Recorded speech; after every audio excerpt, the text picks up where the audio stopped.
I've got an idea. Well, we all have ideas. See, the idea is that our minds are always taking in information and processing it for us to experience the world, to express ourselves in the world, to make decisions, and so forth. The problem is, we don't get all the information. That was a mustache hair. So when we don't get all the information, what our brains do is fill in the gaps. One scientific paper, and I don't have the name or author of it at my fingertips, but they referred to this phenomenon as emulation.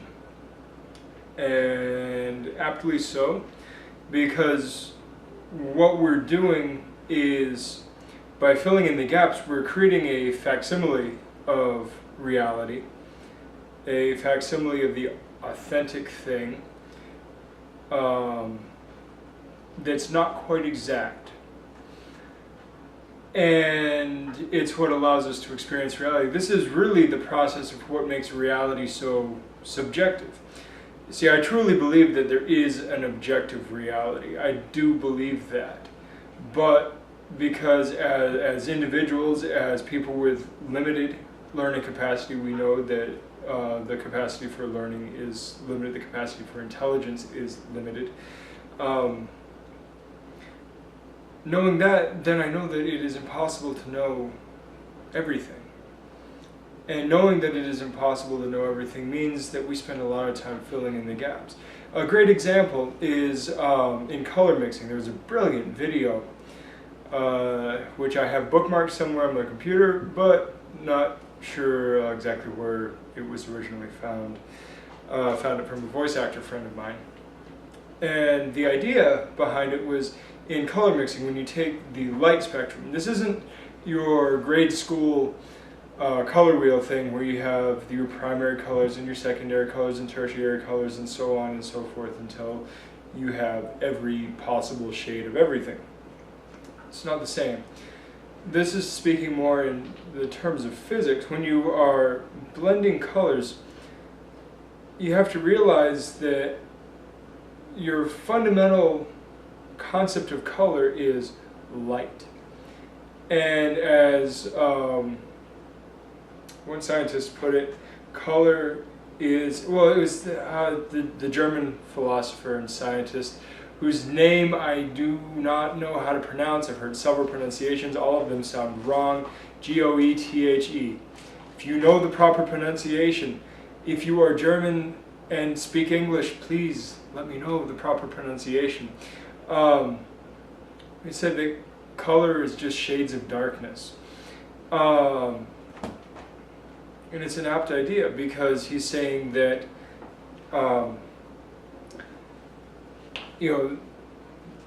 the whole light, at least perceptually speaking, appears white or just clear and bright. It does not have hue or tint or any of that. And of course, blackness is the absence of light and thus really the absence of color. So, in between, for lack of a better term, white and black, you have color. Well, it turns out we perceive color through the cones in our eyes. And if you follow the oatmeal at all, he recently did a comic on the mantis shrimp. It has 15 different cones for sensing color. We only have 3. Red, blue, and green. Not blue. Yeah, well, red, blue, and green. It's, we'll just call them red, blue, and green. I'm not going to go into the specific hues. The cool thing is, when you see purple or magenta, you're seeing that because your brain is filling in the blank. There is no color there that we can perceive because we are physically deficient. So our brain is using this emulation idea to fill in the gaps and give us a way to perceive objective reality subjectively. So we have no idea what that color actually is. We don't know. because we don't have the tools to observe it. But the mantis shrimp seems to, or at least potentially does. Even butterflies have more than we do. And conversely, cats and dogs, they don't see in black and white. They are just missing, they've only got two. They might be different. Cats see blue very well. But anyway, it's this idea of emulation. We fill in the gaps. You know, take this to your training. It is impossible to ever know everything about your training. So you take some foundational ideas. We talked about this yesterday. You take some foundational ideas and you plug them in. And sure, maybe you can't afford the latest gadget or you know, super program X or whatever. That's fine, because with some basic ideas, your life experiences and what your brain can calculate can emulate a program for you. It can fill in those gaps for you. You can make stuff up because you have to make stuff up. The thing is, do so intelligently. Learn as much as you can, because the more you learn, the easier it is to emulate closer to reality.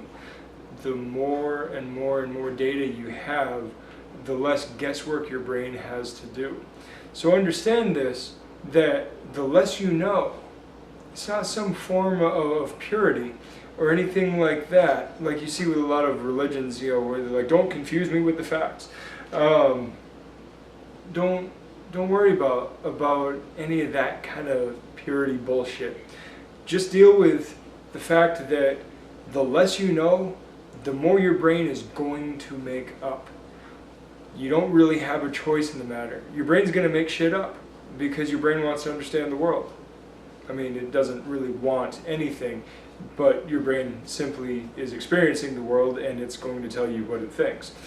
And that being the case, the more you know, the more of this shared experience that we observe and document, which is what all these books and videos and courses and colleges and mentors and pep talks are. It's just shared life experience. We aggregate experience because the more we know, the less we have to make shit up. And when we do have to make shit up, we can do so somewhat logically. That's a good thing, because the more logical you are, the fewer critical mistakes you're going to make, and fewer critical mistakes means more moving forward, more progress, more evolution. It's a good thing. I'm going to shut up now because I've been 8 minutes and I already told you guys yesterday I was going to be shorter, so good journey.